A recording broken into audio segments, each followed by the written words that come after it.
Welcome to Ratchet Book Club, where we read hood classics and good classics. I'm Derek. 916-633-1537, Ratchet and Ratchet at gmail.com, Ratchet Book Club on Twitter, Ratchet Book Club on Facebook. Chapter 33. Our Lady of Sorrows, quiet and welcoming in the bright beach night, humble in dimension, without groin vaults and grand columns and cavernous transepts, restrained in ornamentation, was as familiar to Maria Elena Gonzalez, and as comforting as her own home. God was everywhere in the world, but here in particular.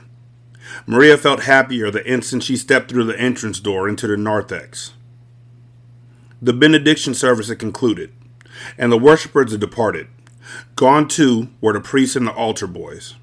After adjusting the hairpin that held her lace mantilla, Maria passed from the narthex into the nave.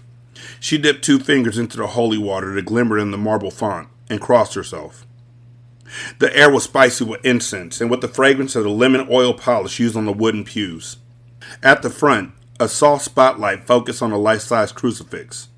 The only additional illumination came from the small bulbs over the Stations of the Cross, along both side walls, and from the flickering flames in the ruby glass containers on the votive candle rack.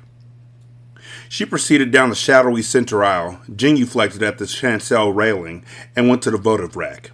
Maria could afford a donation of only 25 cents per candle, but she gave 50, stuffing 5 $1 bills and 2 quarters into the offering box. After lighting 11 candles, all in the name of Bartholomew Lampion, she took from her pocket the torn playing cards. 4 knaves of spades. Friday night, she had ripped the cards in thirds and had been carrying the 12 pieces with her since then, waiting for this quiet Sunday evening. Her belief in fortune-telling and in the curious ritual she was about to undertake weren't condoned by the church. Mysticism of this sort was, in fact, considered to be a sin, a distraction from faith and a perversion of it. Maria, however, lived comfortably with both the Catholicism and the occultism in which she had been raised. In Hermosillo, Mexico, the latter had been nearly as important to the spiritual life of her family as had been the former. The church nourished the soul, while the occult nourished the imagination. In Mexico, where physical comforts were often few, and hope of a better life in this world was hard won, both the soul and the imagination must be fed if life was to be livable. With the prayer to the Holy Mother, Maria held 1/3 of a knave of spades to the bright flame of the first candle. When it caught fire, she dropped the fragment into the votive glass, and as it was consumed, she said aloud, "For Peter," referring to the most prominent of the 12 apostles. She repeated this ritual 11 more times, for Andrew, for James, for John, frequently glancing into the nave behind her, to be sure that she was unobserved. She had lighted 1 candle for each of the 11 apostles, none for the 12th, Judas, the betrayer. Consequently, after burning a fragment of the cards in each votive glass, she was left with 1 piece. Ordinarily, she would have returned to the first of the candles and offered the second fragment to St. Peter. In this case, however, she entrusted it to the least known of the apostles, because she was sure that he must have special significance in this matter. With all 12 fragments destroyed, the curse should have been lifted from little Bartholomew, the threat of the unknown, violent enemy who was represented by the 4 knaves. Somewhere in the world, an evil man existed who would one day have killed Barty, but now his journey through life would take him elsewhere. 11 saints have been given 12 shares of responsibility for lifting this curse. Maria's belief in the efficacy of this ritual was not as strong as her faith in the church, but nearly so. As she leaned over the votive glass, watching the final fragment dissolve into ashes, she felt a terrible weight lifting from her. When she left Our Lady of Sorrows a few minutes later, she was convinced that the Knave of Spades, whether a human monster or the devil himself, would never cross paths with Barty Lampion. Chapter 14. Down she went, abruptly and hard, with a clatter and a thud, her natural grace deserting her in the fall, though she regained in her posture of collapse. Victoria Bressler lay on the floor of the small foyer, left arm extended past her head, palm revealed, as though she were waving at the ceiling, right arm across her body in such a way that her hand cupped her left breast. 1 leg was extended straight, the other knee drawn up almost demurely. If she had been nude, lying against a backdrop of rumpled sheets or autumn leaves or meadow grass, she would have had the perfect posture for a Playboy centerfold. Junior was less surprised by a sudden assault on Victoria than by the failure of the bottle to break. He was, after all, a new man since his decision on the fire tower, a man of action, who did what was necessary. But the bottle was glass, and he swung forcefully, hard enough to smack her forehead with the sound of a mallet cracking against a croquet ball, hard enough to put her out in an instant, maybe even hard enough to kill her. Yet the Merlot remained ready to drink. He stepped into the house, quietly closed the front door, and examined the bottle. The glass was thick, especially at the base, where a large punt, a deep indentation, encouraged sediment to gather along the rim, rather than across the entire bottom of the bottle. This design feature secondarily contributed to the strength of the container. Evidently, he had hit her with the bottom third of the bottle, which could most easily withstand the blow.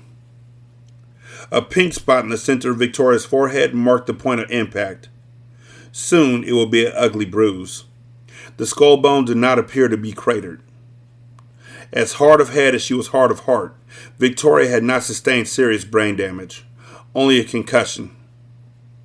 On the stereo in the living room, Sinatra sang, "It was a very good year." Judging by the evidence, the nurse was home alone, but Junior raised his voice above the music and called out, "Hello? Is anyone here?" Although no one answered, he quickly searched the small house. A lamp with a fringed gilt sage spread small feathery wings of golden light over one corner of the living room. On the coffee table were 3 decorative blown glass oil lamps, a shimmer. In the kitchen, a delicious aroma wafted from the oven. On the stove sat a large pot over a low flame, and nearby was pasta to be added to the water when it came to a boil. Dining room. 2 place settings at one end of the table. Wine glasses. 2 ornate pewter candlesticks, candles not yet lit. Junior had the picture now, clear as Kodachrome. Victoria was in a relationship, and she had come onto him in the hospital not because she was looking for more action, but because she was a tease. One of those women who thought it was funny to get a man's juices up and then leave him stewing in them. She was a duplicitous bitch, too. After coming on to him, after teasing a reaction out of him, she had run off and gossiped about him as if though he had instigated the seduction. Worse, to make herself feel important, she had told the police her skewed version, surely with much colorful embellishment. A half bath downstairs, 2 bedrooms and a full bath on the upper floor, all deserted. In the foyer again, Victoria hadn't moved. Junior knelt beside her and pressed 2 fingers into the carotid artery in her neck. She had a pulse, maybe a little irregular, but strong. Even though he now knew what a hateful person the nurse was, he remained strongly attracted to her. He was not the kind of man, however, who would take advantage of an unconscious woman. Besides, she was clearly expecting a guest to arrive soon. "You're early. I didn't hear your car," she said as she answered his knock, before realizing it was Junior. He stepped to the front door, which was framed by curtain sidelights. He drew one of the curtains aside and peered out. The mummified moon unwound itself from its rags of embalming clouds. Its pocked face glowered in full brightness on the spreading branches of the pine, on the yard, and on the gravel driveway. No car. In the living room, he removed a decorative pillow from the sofa. He carried it into the foyer. "I told the police about your disgusting little come-on with the ice spoon." He assumed she hadn't phoned the police to make a formal report. No need to go out of her way to slander Junior when Thomas Vanadium had been prowling the hospital at all hours of the day and night, ready to lend an ear to any falsehood about him, as long as it made him appear to be a sleazeball and a wife-killer. More likely than not, Victoria spoke directly to the maniac detective. Even if she reported her sordid fabrications to another officer, it would have gotten back to Vanadium, and the cop would have sought her out at once to hear her filth firsthand. Whereupon she would have enhanced her story until it sounded as though Junior had grabbed her knockers and tried to shove his tongue down her throat. Now, if Victoria reported to Vanadium that Junior had shown up at her door with a red nose and a bottle of Merlot and with romance on his mind, the demented detective would be on his ass again for sure. Vanadium might think that the nurse had misinterpreted the business with the ice spoon, but the intent in this instance would have been unmistakable, and the crusading cop, the holy fool, would never give up. Victoria moaned, but did not stir. Nurses were supposed to be angels of mercy. She had shown him no mercy, and she was certainly no angel. Kneeling at her side, Junior placed a decorative pillow over her lovely face and pressed down firmly, while Frank Sinatra finished Hello Young Lovers and sang perhaps half of All or Nothing at All. Victoria never regained consciousness, never had a chance to struggle. After checking her carotid artery and feeling no pulse, Junior returned to the sofa in the living room. He fluffed the little pillow and left it precisely as he had found it. He felt no urge whatsoever to puke. Yet, he didn't fault himself for a lack of sensitivity. He had met this woman only once before. He wasn't emotionally invested in her as he had been in his sweet Naomi. He wasn't wholly without feeling, of course. A poignant current of sadness eddied in his heart. A sadness at the thought of the love and happiness that he and the nurse might have known together. But it was her choice, after all, to play the tease and to deal with him so cruelly. When Junior tried to lift Victoria, her voluptuousness lost its appeal. As dead weight, she was heavier than he expected. In the kitchen, he sat her in a chair and let her slump forward over the kitchen table.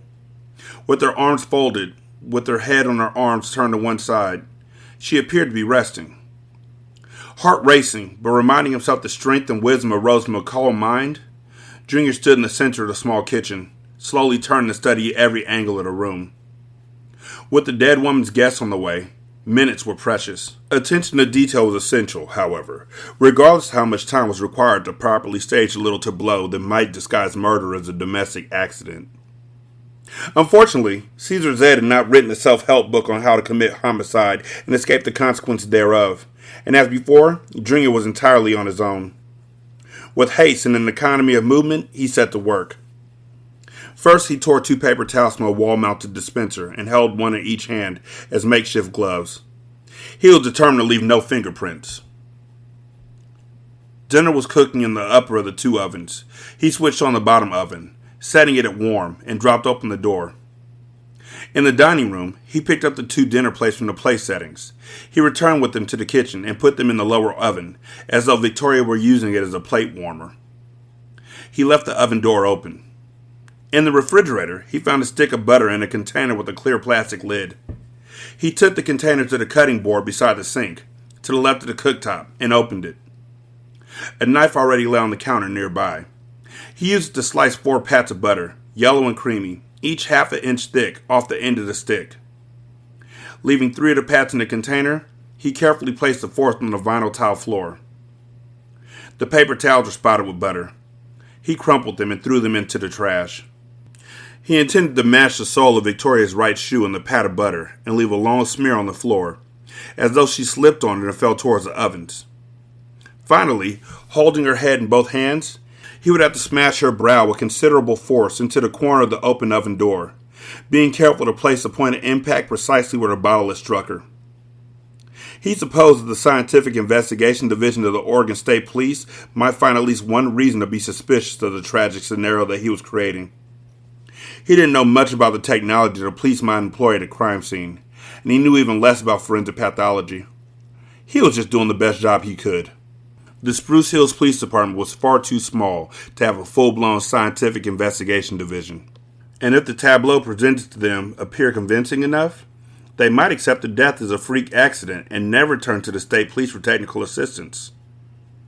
If the state police did get involved, and even if they found evidence that the accident was staged, they'll most likely point the finger of blame at the man for whom Victoria had been preparing dinner.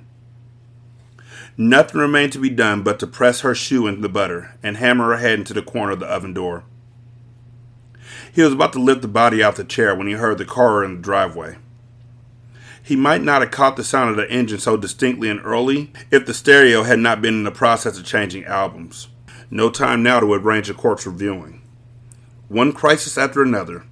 This new life as a man of action was not dull. In adversity lies great opportunity, as Cesar Z teaches. And always, of course, there is a bright side even when you aren't able immediately to see it. Junior hurried out the kitchen and along the hallway to the front door. He ran silently, landing on his toes like a dancer. His natural athletic grace was one of the things that drew so many women to him. Sad symbols of a romance not meant to be, the red rose and a bottle of wine lay on the floor of the foyer. With the corpse gone, no sign of violence remained. As Sinatra began to sing I'll Be Seeing You, Junior stepped around the bloom in the Merlot. He cautiously peeled back 2 inches of the curtains at one of the sidelights. A sedan came to a stop in the gravel driveway, over to the right of the house, almost out of view. As Junior watched, the headlights were doused.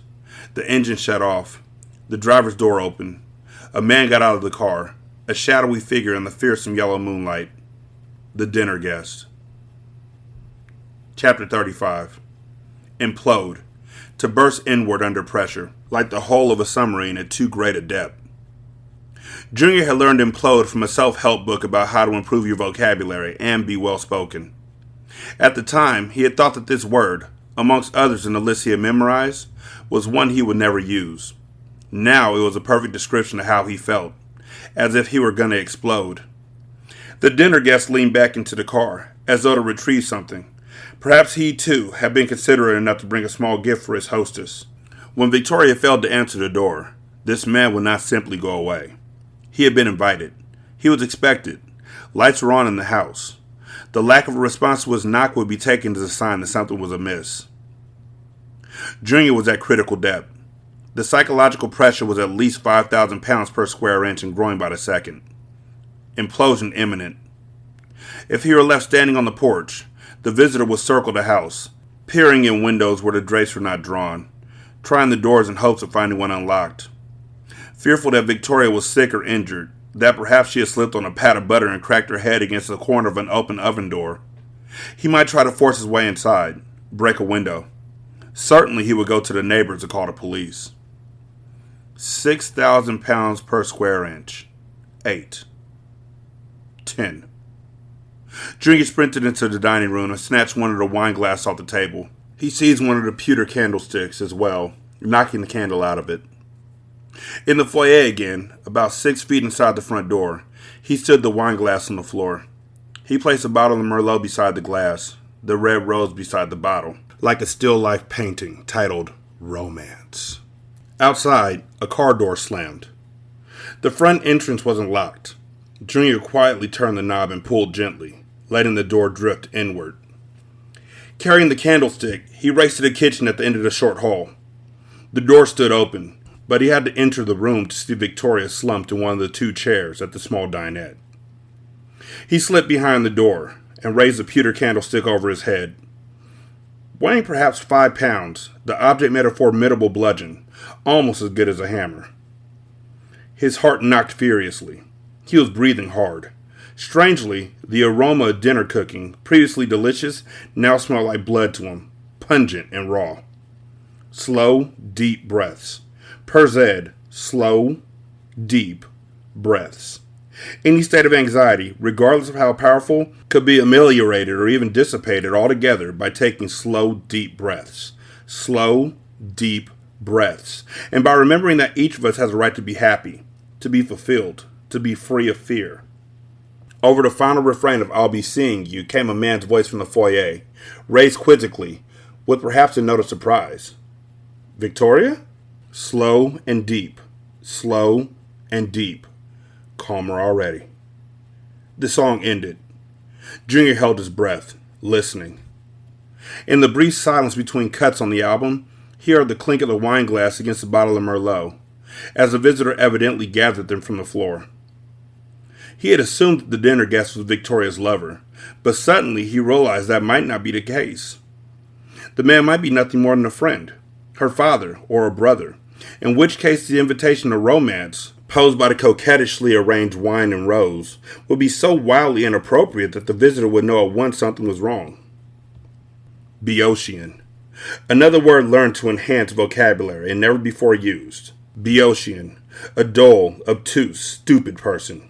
He felt very Boeotian all of a sudden.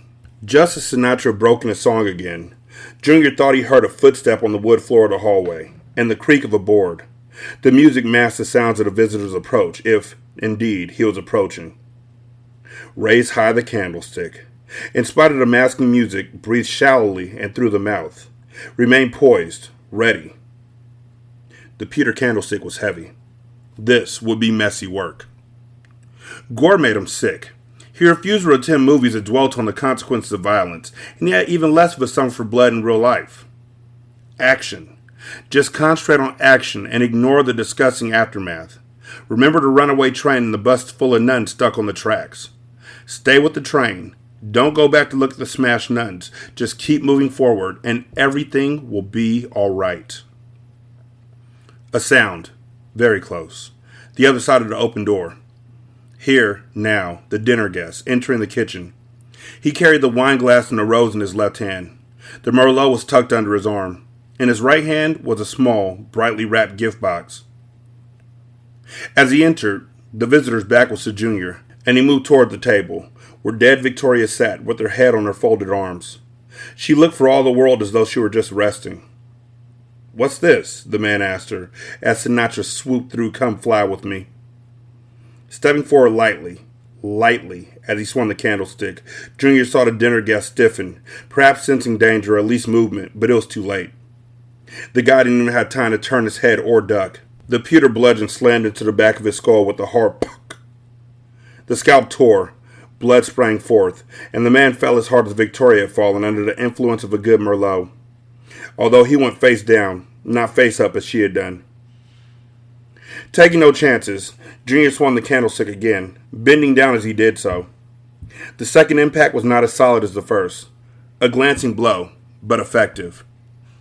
Dropped, the wine glass is shattered, but the bottle of Merlot had survived again, rolling across the vinyl tile floor until it bumped gently against the base of a cabinet. Slow, deep breathing forgotten, gasping like a drowning swimmer, a sudden sweat dripping from his brow. Junior used one foot to prod the fallen man. When he got no response, he wedged the toe of his right loafer under the guy's chest, and, with some effort, rolled him onto his back. Clutching the red rose in his left hand, the brightly wrapped gift box half crushed in his right, Thomas Vanadium lay at Junior's mercy, with no tricks to perform, the magic gone. The magic gone. Chapter 36. The crisp crackle of faux flames, the way they made them in the days of radio dramas, back in the 1930s and 40s, when he was a boy. Crumpling cellophane. Let me try that.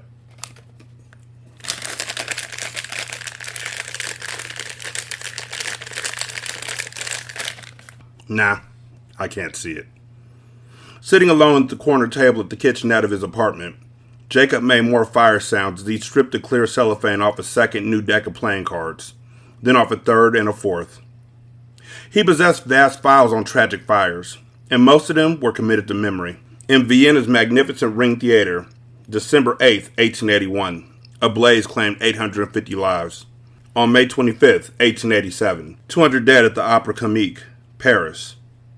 November 28th, 1942, in the Coconut Grove nightclub in Boston, when Jacob was only 14 years old and already obsessed with humanity's sorry penchant for destroying itself, either by intention or ineptitude. 491 suffocated and burned alive on an evening meant for champagne and revelry. Now, after removing the 4 decks of cards from the pressboard packs in which they had come, Jacob lined them up side by side on the scarred maple top of the table. When the Iroquois Theater in Chicago burned on December 30th, 1903, he said aloud, testing his memory, during a matinee of Mr. Bluebeard, 602 people perished, mostly women and children. Standard decks of playing cards are machine-packed, always in the same order, according to suits. You can absolutely count on the fact that each deck you open will be assembled in precisely the same order as every other deck you have ever opened or ever will open.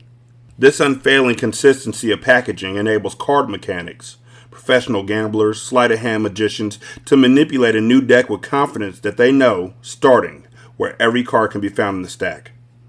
An expert mechanic with practice and dexterous hands could appear to shuffle so thoroughly that even the most suspicious observer will be satisfied. Yet he will still know exactly where every card is located in the deck. With masterly manipulation, he can place the cards in the order that he wishes to achieve whatever effect he desires. July 6, 1944, in Hartford, Connecticut, a fire broke out in the great tent of the Ringling Brothers and Barnum and Bailey Circus at 2:40 in the afternoon, while 6,000 patrons watched the Walendas, a world-famous high-wire troupe, ascend to begin their act. By 3 o'clock, the fire burned out, following the collapse of the flaming tent, leaving 168 dead. Another 500 people were badly injured. but 1,000 circus animals, including 40 lions and 40 elephants, were not harmed. Uncommon dexterity is essential for anyone who hopes to become a highly skilled card mechanic, but it is not the sole requirement. A capacity to endure grim tedium while engaging in thousands of hours of patient practice is equally important. The finest card mechanics also exhibit complex memory function of a breadth and depth that the average person would find extraordinary. May 14, 1845, in Canton, China, a theater fire killed 1,670. On December 8, 1863, a fire in the Church of La Campana in Santiago, Chile, left 2,501 dead. 150 perished in a fire at a Paris charity bazaar, May 4, 1897. June 30, 1900, a dock fire in Hoboken, New Jersey, killed 326. Jacob had been born with the requisite dexterity and more than sufficient memory function. His personality disorder, which made him unemployable and guaranteed that his social life would never involve endless rounds of parties, ensured that he had the free time needed to practice the most difficult techniques of card manipulation until he mastered them. Because, since childhood, Jacob had been drawn to stories and images of doom, to catastrophe on both the personal and planetary scale, from theater fires to all-out nuclear war. He had a flamboyant imagination second to none, and a colorful, if peculiar, intellectual life. For him, therefore, the most difficult part of learning card manipulation had been coping with the tedium of practice. But for years, he had applied himself diligently, motivated by his love and admiration for his sister, Agnes.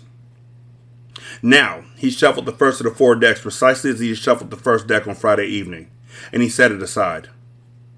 To have the best chance of becoming a master mechanic, any young apprentice needs a mentor. The art of total card control cannot be learned entirely from books and experimentation. Jacob's mentor had been a man named Obadiah Separad. They had met when Jacob was 18, during a period when he had been committed to a psychiatric ward for a short time, his eccentricity having been briefly mistaken for something worse. As Obadiah taught him, he shuffled the remaining 3 decks. Neither Agnes nor Edom knew of Jacob's great skill with cards. He had been discreet about his apprenticeship with Obadiah, and for almost 20 years, he had resisted the urge to dazzle his siblings with his expertise. As kids, living in a house that was run like a prison, stifled by the obsessive rule of a morose father who believed that any form of entertainment was an offense against God, they conducted secret card games as their primary act of rebellion. A deck of cards was small enough to hide quickly and to keep hidden successfully even during one of their father's painstakingly thorough room searches. When the old man died and Agnes inherited the property, the 3 of them played cards in the backyard for the first time on the day of his funeral. Played openly rather than in secret, almost giddy with freedom. Eventually, when Agnes fell in love and married, Joey Lampion joined their card games, and thereafter, Jacob and Edom enjoyed a greater sense of family than they had ever known before. Jacob had become a card mechanic for one purpose.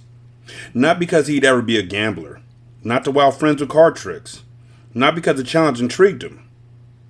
He wanted to be able to give Agnes winning cards once in a while, if she was losing too frequently or needed to have her spirits lifted. He didn't feed her winning hands often enough to make her suspicious or to make the games less fun for Edom or Joey. He was judicious. The effort he expended, the thousands of hours of practice, was repaid with interest each time Agnes laughed with delight after being dealt a perfect hand. If Agnes knew that Jacob had been helping her game, she might never play cards with him again. She would not approve of what he had done. Consequently, his great skill as a card mechanic must be forever his secret. He felt some guilt at this, but only a little. His sister had done so much for him, but jobless, ruled by his obsessions, hobbled by too much of his father's dour nature, there wasn't a lot he could do for her. Just this benign deceit with the cards. September 20th, 1902, Birmingham, Alabama. Church fire, 115 dead. March 4th, 1908, Collinwood, Ohio. School fire, 176 dead. Having shuffled all 4 stacks of cards, Jacob cut 2 decks and shuffled the halves together, controlling them exactly as he had controlled them on Friday evening. Then the other 2 halves. New York City, March 25th, 1911. The Triangle Shirtwaist Factory fire, 146 dead. Friday, after dinner, when he had heard enough of Maria's method of fortune-telling to know that 4 decks were required, that only every third card was red, and that aces, especially red aces, were the most propitious cards to receive, Jacob had taken great pleasure in preparing for Barty the most favorable first 8 cards that could possibly be dealt. This was a small gift to cheer Agnes, on whose heart Joey's death weighed as heavily as iron chains. At first, all had gone well. Agnes, Maria, and Eden were rightly amazed. A thrill of wonder and big smiles all around the table.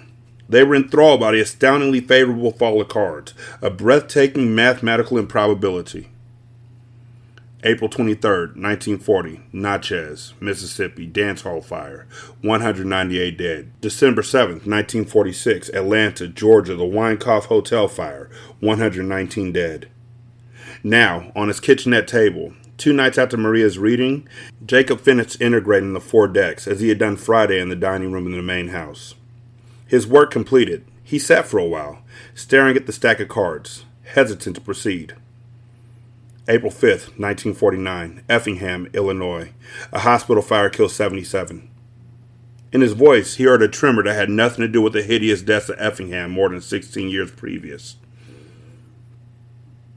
First card, Ace of Hearts. Discard 2. Second card, Ace of Hearts. He continued until 4 aces of hearts and 4 aces of diamonds were on the table in front of him. These 8 draws he had prepared, and this effect was his intention.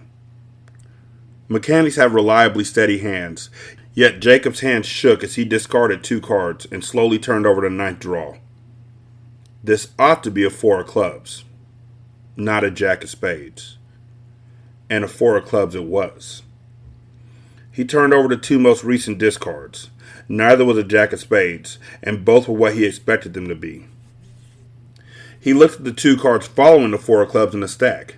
Neither of these was a jack of spades either, and both were what he anticipated. On Friday evening, he had arranged for the drawing of the aces, but he had not stacked the subsequent 12 cards to provide for the selection of 4 identical knaves at 3-card intervals. He had sat in stunned disbelief as he watched Maria turn them over. The odds against drawing a jack of spades 4 times in a row out of 4 combined and randomly shuffled decks was forbidding. Jacob didn't have the knowledge necessary to calculate those odds, but he knew they were astronomical. Of course, there was no possibility whatsoever of drawing 4 identical jacks from combined decks that had been exquisitely manipulated and meticulously arranged by a master mechanic.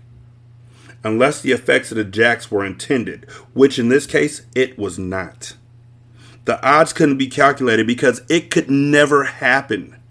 No element of chance was involved here. The cards in that stack should have been as predictably ordered to Jacob as were the number of pages in a book. Friday night, mystified and troubled, he hadn't slept much, and each time that he dozed off, he had dreamed of being alone in the bosky woods, stalked by a sinister presence, unseen but undeniable. This predator crept in silence through the underbrush, indistinguishable from the lowering trees amongst which it glided, as fluid and as cold as moonlight, but darker than the night, gaining on him relentlessly. Each time that he sensed it springing towards him for the kill, Jacob woke, once with Barty's name on his lips, calling out to the boy as though in warning, and once with 2 words, the knave. Saturday morning, he walked to a drugstore in town and purchased 8 decks of cards. With 4, he passed the day recreating again and again what he had done at the dining room table the previous evening. The 4 knaves never appeared. By the time he went to bed Saturday night, the cards that had been new only that morning were showing signs of wear. In the dark woods of the dream, still the presence, faceless and silent, radiating a merciless intent. Sunday morning, when Agnes returned from church, Edom and Jacob joined her for lunch. During the afternoon, Jacob helped her bake 7 pies for Monday delivery. Throughout the day, he tried not to think about the 4 knaves.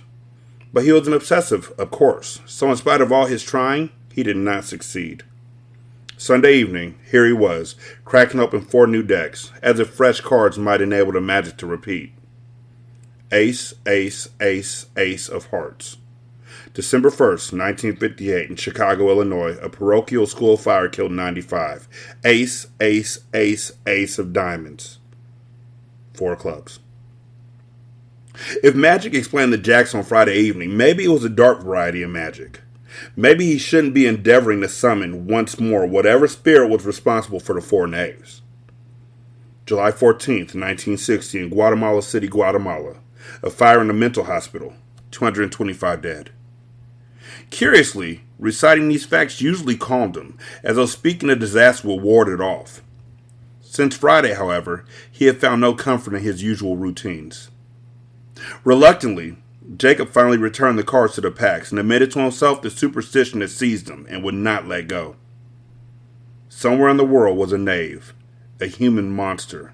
Even worse, according to Maria, a man as fearsome as the devil himself. And for reasons unknown, this beast wanted to harm little Barty, an innocent baby. By some grace that Jacob could not understand, they had been warned, through the cards, that the knave was coming. They had been warned. Chapter 37. Puddled on the pan-flat face, the port wine birthmark. In the center of the stain, the closed eye, concealed by a purple lid, as smooth and round as a grape. The sight of vanadium on the kitchen floor gave Junior Kane the greatest fright of his life. He jumped inside his skin, and his heart knocked, and he half expected to hear his bones rattle one against another, like those of a dangling skeleton in a funhouse. Although Thomas Vanadium was unconscious, perhaps even dead, and though both nail-head gray eyes were closed, Junior knew those eyes were watching him, watching through the lids. Maybe he went a little crazy then. He wouldn't deny a brief, transient madness. He didn't realize he was swinging the candlestick of Vanadium's face until he saw the blow land. And then he couldn't stop himself from swinging it yet once more. The next thing he knew, he was at the kitchen sink, turning off the water, which he couldn't remember having turned on. He appeared to have watched the bloody candlestick. It was clean, but he had no recollection of this bit of housekeeping. Blink, and he was in the dining room without knowing how he had even gotten there. The candlestick was dry. Holding his pewter bludgeon with a paper towel, Junior replaced it on the table as he had found it. He picked up the candle from the floor and married it to the stick. Blink. The living room, turning off Sinatra halfway through It Gets Lonely Early. The music had been his ally, masking his panicky breathing from vanadium, lending an aura of normalcy to the house. Now he wanted silence, so he would immediately hear another car in the driveway if one arrived. The dining room again, but this time he remembered how he had gotten here, by way of the living room. He opened the solid doors on the bottom of the break front, did not find what he was looking for. Checked in the sideboard next, and there it was, a small liquor supply. Scotch, gin, vodka. Scotch is cool, I guess. He selected a full bottle of vodka. You know what? I have had vodka that was good before, but you know what they did? They literally stuffed cut strawberries into the bottle and then filled it up with vodka, so it became vodka-infused strawberries. That's different. Vodka by itself, though, I can't. At first, he couldn't gather the nerve to return to the kitchen. He was crazily certain that in his absence, the dead detective would have risen and would be waiting for him. The urge to flee the house was almost irresistible. Rhythmic breathing, slow and deep, slow and deep. Per Zed, the route to tranquility is through the lungs. He didn't allow himself to ponder why Vanadium had come here, or what relationship might have existed between the cop and Victoria. All that was for later consideration, after he had dealt with this unholy mess. Eventually, he approached the door between the dining room and the kitchen. He paused there, listening. Silence beyond. In the kitchen that had become an abattoir.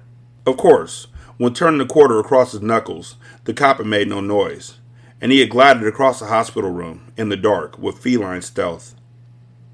In his mind's eye, Junior saw the coin in transit of the blunt fingers, moving more swiftly than previously because its patches was lubricated by blood. Shuddering with dread, he placed one hand against the door and slowly pushed it open. The maniac detective was still on the floor where he had died. The red rose in the gift box occupied his hands. Overlaying the birthmark were brighter stains. The plain face, less homely now, was less flat too, pocked and tore into a new and horrendous geography. In the name of Zed, Slow, deep breaths. Focus not on the past, not on the present, but only on the future. What has happened is of no importance.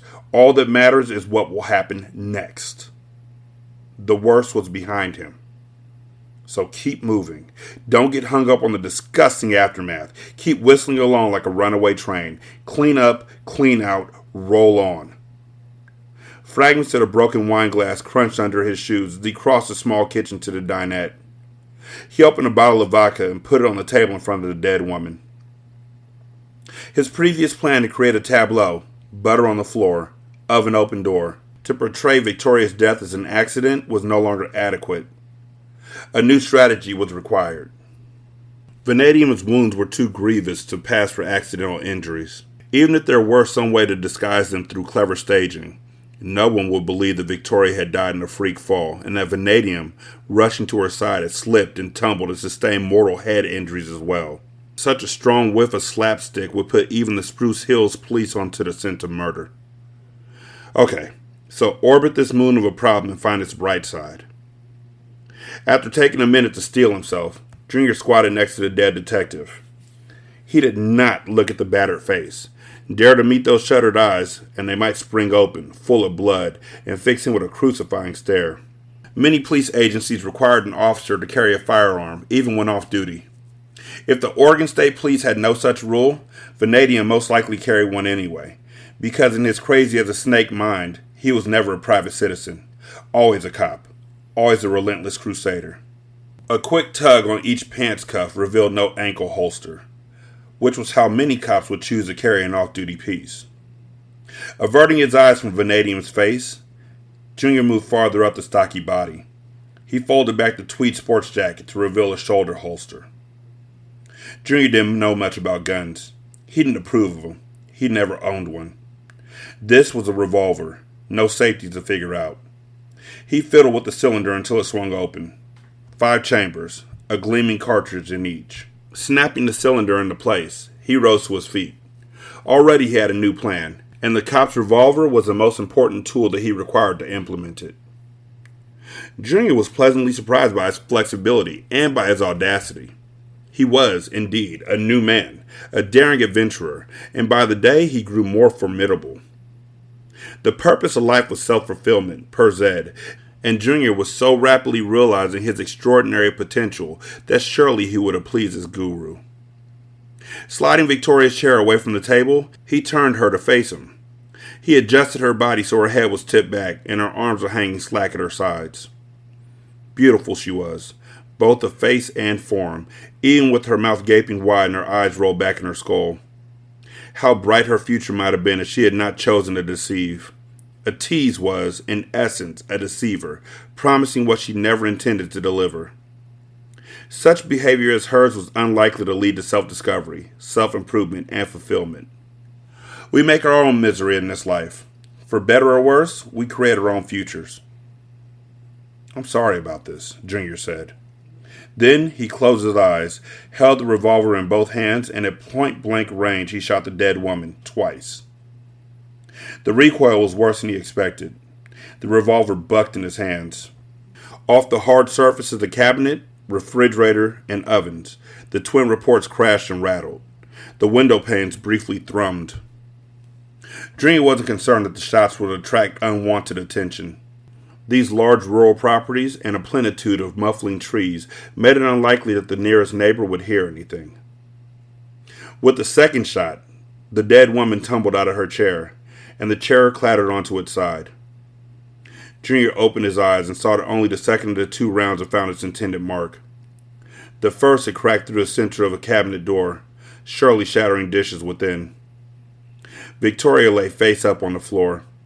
The nurse was no longer as lovely as she had been, and perhaps because of early rigor mortis, her grace, which had initially been evident even in death, had now deserted her. I really am sorry about this, Junior said, regretting the necessity to deny her the right to look good at her own funeral. But it's got to appear to be a crime of passion. Standing over the body, he squeezed out the last 3 shots. Finished, he detested guns more than ever. The air stank of gunfire and pot roast. With a paper towel, Junior wiped the revolver. He dropped it on the floor beside the riddled nurse. He didn't bother to press Vanadium's hand around the weapon. There wasn't going to be a wealth of evidence for the Scientific Investigation Division to sift through anyway, when the fire was finally put out. Just enough charred clues to allow them an easy conclusion. 2 murders and an act of arson. Junior was being a bold boy this evening. Not a bad boy. He didn't believe in good and bad, in right and wrong. There were effective actions and ineffective actions, socially acceptable and unacceptable behavior, wise and stupid decisions that could be made. But if you wanted to achieve maximum self-realization, you had to understand that any choice you made in life was entirely value neutral. Morality was a primitive concept, useful in earlier stages of societal evolution perhaps, but without relevance in the modern age. Some acts were distasteful too, such as searching a lunatic lawman for his car keys and his badge. Continuing to avert his eyes from the battered face and the two-tone eyelids, Junior found the keys in an exterior pocket of the sports jacket.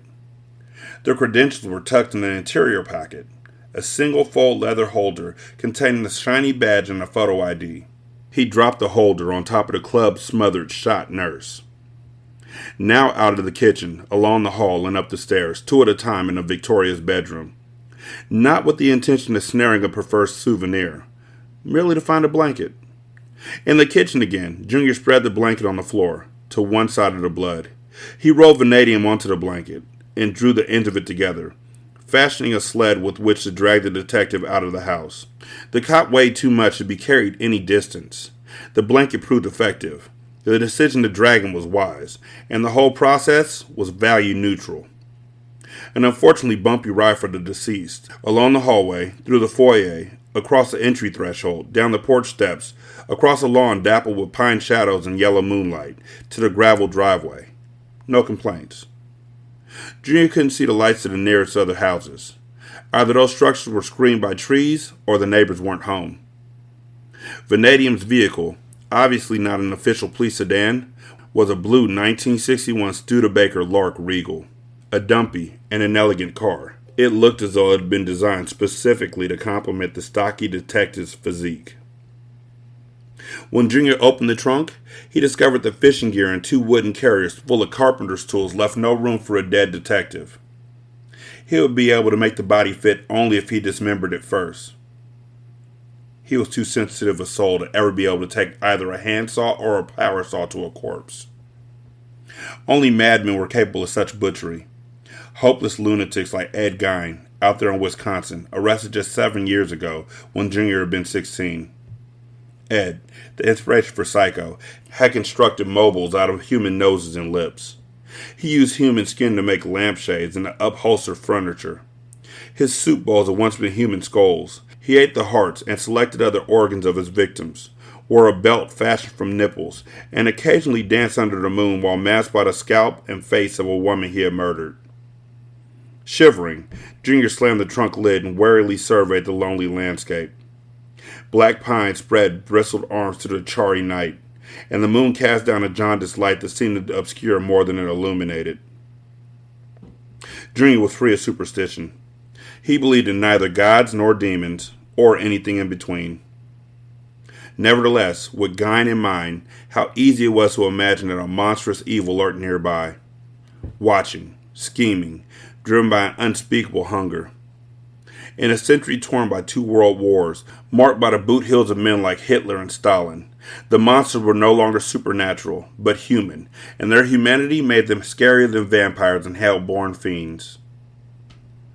Junior was motivated not by twisted needs, but by rational self-interest. Consequently, he opted to load the detective's body into the cramped backseat of the Studebaker with all limbs intact and head attached. He returned to the house and extinguished the 3 blown glass oil lamps on his living room coffee table. Out, as well, the silk shade lamp. In the kitchen, he fussily avoided the blood and stepped around Victoria to switch off both ovens. He killed the gas flame under the large pot of boiling water on the cooktop. After clicking off the kitchen lights, the hall light, and a light in the foyer, he had pulled shut the front door, leaving the house dark and silent behind him. He still had work to do here. Properly disposing of Thomas Vanadium, however, was the most urgent piece of business. A sudden cold breeze blew down out of the moon, bearing a faint alien scent, and the black boughs of the trees billowed and rustled like witches' skirts. He got behind the wheel of the Studebaker, started the engine, did a hard 180-degree turn, using more lawn than driveway, and cried out in terror when Vanadium moved noisily in the back seat. Junior jammed on the brakes, slammed the gear shift into park, threw open the door, and plunged from the car. He spun around to face the menace, loose gravel shifting treacherously underfoot. Chapter 38. Baseball cap in hand, he stood on Agnes's front porch this Sunday evening. A big man with the demeanor of a shy boy. Miss Lampion? That's me. His leonine head and bold features, framed by golden hair, should have conveyed strength, but the impression he might have made was compromised by a fringe of bangs that curled across his forehead, a style unfortunately reminiscent of effete emperors of ancient Rome. I've come here to... His voice trailed away. Considering his formidable size, his clothes ought to assert an image of virile masculinity. Boots, jeans, red flannel shirt. His ducked head, slumped posture, and shuffling feet were reminders, however, that many boys do, too, dress this way. Is something wrong? Agnes encouraged. He met her eyes, but at once shifted his gaze to the porch floor again. I've come to say how sorry I am. How miserably sorry. During the 10 days since Joey's passing, a great many people had conveyed their condolences to Agnes, but until this man, she had known all of them. I'd give anything if it hadn't happened, he said earnestly, and now a tortured note wrung wet emotion from his voice. I only wish it had been me who died. His sentiment was so excessive that Agnes was speechless. I wasn't drinking, he said. That's proven. But I admit being reckless, driving too fast in the rain. They cited me for that, for running the light. Suddenly, she understood. You're him. He nodded, and his face flushed with guilt. Nicholas Deed. On her tongue, the name was as bitter as a dissolving aspirin. Nick, he suggested, as though any reason existed for her to be on a first-name basis with the man who killed her husband. I wasn't drinking. You've been drinking now, she softly accused. Had just a few. Yeah. For courage. To come here. To ask your forgiveness. His request felt like an assault. Agnes almost rocked backwards as though struck. Can you? Will you forgive me, Miss Lampion? By nature, she was unable to hold fast to resentment. Couldn't nurture a grudge. And was incapable of vengeance. She had forgiven even her father, who had put her through hell for so long, who had blighted the lives of her brothers, and who had killed her mother. Forgiving was not the same as condoning. Forgiving did not mean that you had to exonerate or forget. I can't sleep half the time, Deed said, twisting the baseball cap in his hands. I've lost weight, and I'm so nervous, jumpy. In spite of her nature, Agnes could not find forgiveness in her heart this time. Words of absolution clotted in her throat. Her bitterness dismayed her, but she could not deny it. Your forgiveness won't make any of it right, he said. Nothing could, but it might start to give me a little peace. Why should I care whether you have any peace, she asked. And she seemed to be listening to a woman other than herself. Deed flinched. No reason. But I sure never meant you or your husband any harm, Miss Lampion. And not your baby either. Not little Bartholomew. At the mention of her son's name, Agnes stiffened. There were numerous ways for Deed to learn her baby's name, yet it seemed wrong for him to know it. Wrong to use it. The name of this child he had nearly orphaned, had almost killed. His alcohol-sour breath washed over Agnes as he asked, How's Bartholomew doing? Is he okay? Is the little guy in good health? Jacks of spades, in quartet, rose in her mind.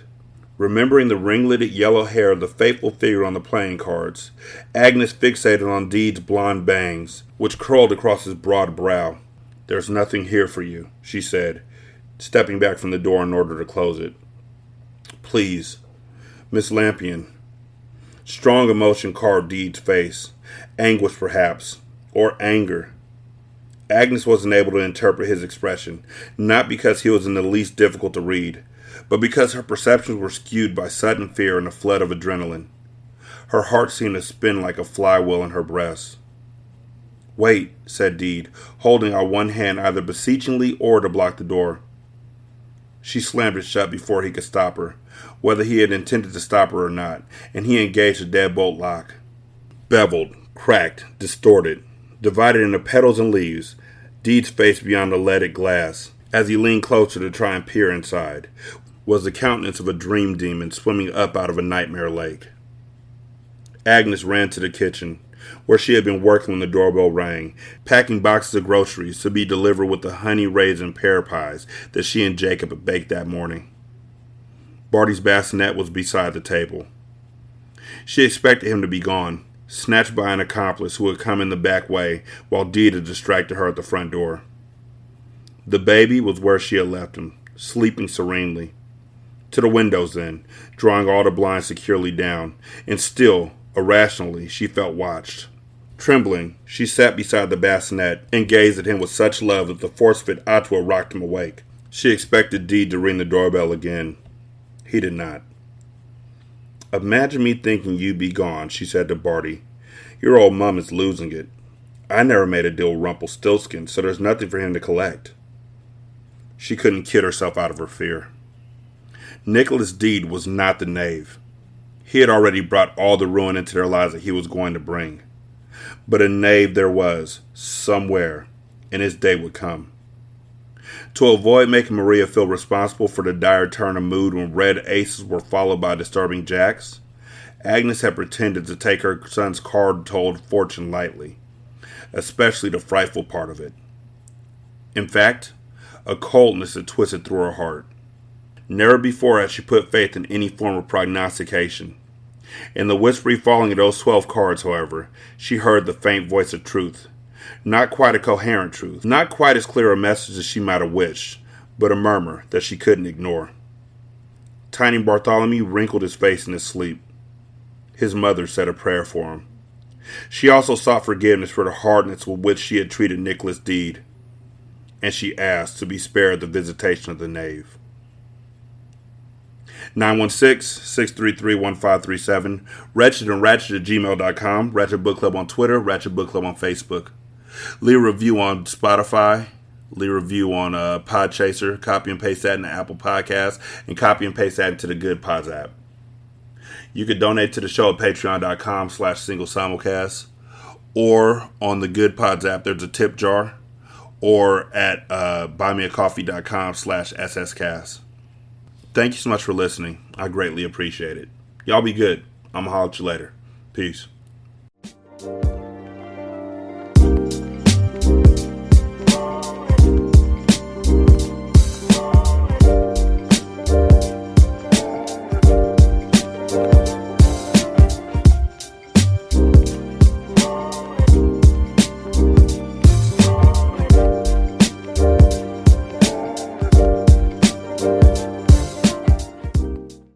The intro and outro to Ratchet Book Club is by That Kid Garan, and it's called Goodbyes. You can email him at tkgbeats94@gmail.com for more information on how to lease this beat. This is Single Simulcast. Don't know by now, did you slip?